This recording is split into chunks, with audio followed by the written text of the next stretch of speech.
घटस्फोटानंतर प्रेमविवाह केल्यामुळे संतप्त मुलीच्या नातेवाईकांनी मुलाची अर्धनग्न अवस्थेत रस्त्यावर धिंडा काढत खांबाला बांधून मारहाण करण्यात आल्याची घटना उघडकीस आली आहे।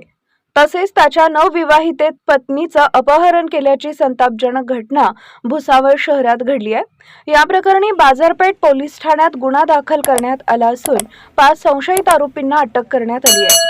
या गंभीर घटनेमुळे भुसावळसह जिल्हाभरात मोठी खळबळ उडाली आहे।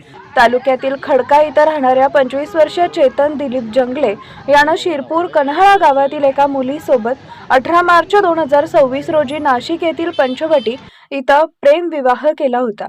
विवाहानंतर दोघांनी 19 मार्च रोजी भुसावळ तालुका पोलीस ठाण्यासह नातेवाईकांना माहिती दिली।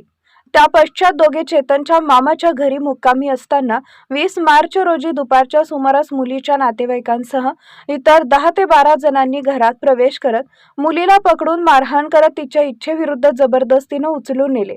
यानंतर आरोपींनी चेतन जंगले याला घरातच बेदम मारहाण केली। एवढ्यावरच न थांबता त्याला बाहेर ओढून नेऊन खांद्याला बांधून नग्न करत जबर मारहाण केली। मुलीला सोडून दे असा जबरदस्ती कबुली जबाब घेतल्याचं फिर्यादीत नमूद आहे।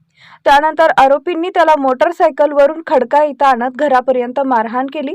घरी येऊन आई-वडिलांना मारहाण व शिवीगाळ करत घर जाळून टाकण्याची धमकी दिली। परिसरातील नागरिकांनी हस्तक्षेप करून चेतन याची सुटका केली आहे।